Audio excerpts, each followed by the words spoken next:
I think it's really interesting. Like you say, the king has to tread what palace sources will say is a diplomatic tightrope. He might have a different view on the migrants crossing, and sure he does, to that of the Prime Minister, but he won't want to step on any toes, and that he's going to have to be very careful what he says. Yes. And the speech tonight will have been cleared by Number 10 before he delivers it.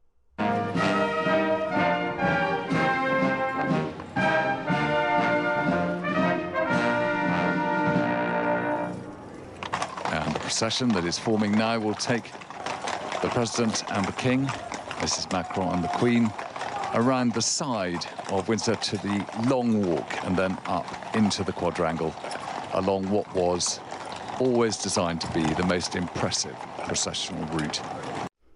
That's the sound of soft power, the full might of British pageantry as described by Sky News. The red carpet's been rolled out and all the stops pulled out as the King hosts French President Emmanuel Macron for an official state visit. Prince William was dispatched to pick him up from the airport, in this case RAF Northolt. Then it was all off to Windsor for handshakes and a carriage procession, with a state banquet to follow later. It's a very busy day for Times Royal editor Kate Mansey. Good afternoon, Kate. Good afternoon from Windsor. Talk us through the set-piece events and why they matter. Well, today we've had the Prince and Princess of Wales, like you say, meeting them RAF Northolt. We had Macron very generously bending down to do a kind of an air kiss for the Princess of Wales on her hand. And then they travelled with them over to Windsor. Now, Buckingham Palace is being done up, of course. There's a big renovation programme going on there. So this is the first time we've had a visit to Windsor since 2008, when it was President Sarkozy. And this is important because it's the first time we've had a French visit since then, but it's also the first time we've had a European Union country receive a state visit, come to the UK since the Brexit vote. Right, and that does sort of nod towards the line between the pomp and pageantry, the soft power and the politics. How difficult is that line in terms of the King and keeping to it? Well, that's a very good point. I mean, he's here to, smooth that transition of the cross-channel diplomacy. It's a 3-day state visit. It's going to culminate in this UK-France summit. That's all going to be about government. And there's a lot of government business. So the 3 days are pretty heavy in terms of government business. Macron today will go and address MPs and peers at Westminster before coming back up for the state banquet, where he'll give a speech. But I think what's really at play here, first and foremost, is to make Macron feel very welcome. He came to power with a campaign in 2017, basically saying that he would be the king that France didn't know they needed. So he looks very, very at home here. He seems to be very much enjoying the pageantry, the carriage procession through the streets, and he's been inspecting the troops here. We've had a 41-gun salute here. There's been a simultaneous one at Tower of London. And I think it all really is the kind of bells and whistles of making somebody feel very, very welcome ahead of those difficult conversations that he's going to be having with Sir Keir Starmer later this week. Well, and as you say, smoothing the way in the most impressive way, pulling out all the stops there for the heads of state. I suppose it is the ultimate deployment of British soft power, as you've been saying. That's right, and it's so easy to see. I mean, Macron does have a very good relationship with the King, good friendship with the King. William was out in Monaco. They shared a stage recently on an environmental issue about saving the oceans. And as soon as the Macrons arrived with the Prince and Princess of Wales here in Windsor, the King gave Brigitte Macron a kiss on the hand, and she was thrilled, and that it's very kind of firm sort of pats on the shoulder from the King and the President, and I think that they are quite keen to show that connection. The King's been very tactile, and it's all about kind of bringing the French in close and making sure that bond is there, so that when they have those difficult conversations, hopefully they go a bit more smoothly. Well, let's talk about gifts and presents. I understand there's been a gift of a horse. Tell us about that. We had a gift of a horse.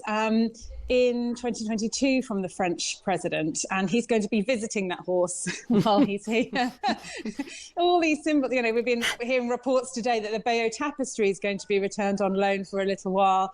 And all these kind of cross-cultural ties, it's bound to be a big part of the King's speech later. So the palace have been trailing bits of the speech. Basically, the King will be saying about unity, the importance of unity, the fact that there are no borders in the current global setup. It's not about that. But obviously, the issue of migrants crossing the Channel is going to be something that Sir Keir Starmer and President Macron are going to have to be wrestling with later this week. But the King will say there are no borders anymore. We need to work together more than ever.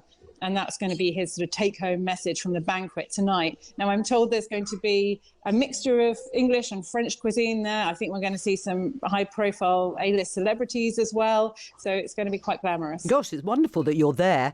What a visit to be covering with all this going on. I always love the chat about the food and the wine and who's going to be there. Yes, I'll be reporting all on the on that. I think people really do like to see what's served at these events. Whether we'll have some English sparkling wine, perhaps, or some champagne. We'll be finding out within the next few hours. Or both. Does the King enjoy these occasions? Do you know what? He does. So he's still having weekly cancer treatment, but he does genuinely seem to be thrilled to be here. And the Queen as well. There was one point where she looked like she was mimicking riding a horse to Bridget Macron to sort of make her laugh. She was sort of holding the reins and pointing at the horses. And Bridget Macron, who has said, look, while I'm here, don't call me Madame Macron, call me Mrs. Macron. She was chuckling along. So it is, it does. The entente cordiale seems so far absolutely to be holding up. Live and well, it seems. And the interplay between Buckingham Palace and Downing Street, is it sort of obvious and full on or very much in the background? I think it's really interesting. Like you say, the King has to tread what palace sources will say is a diplomatic tightrope.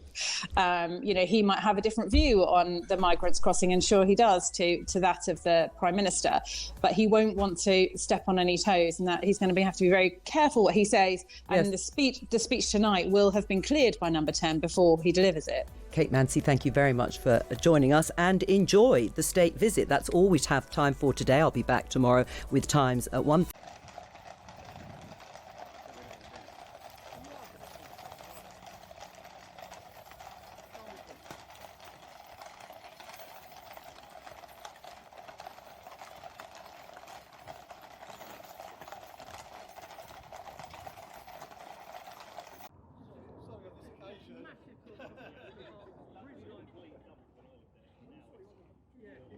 Extended all the way down. Yeah, and you didn't want to move there, but now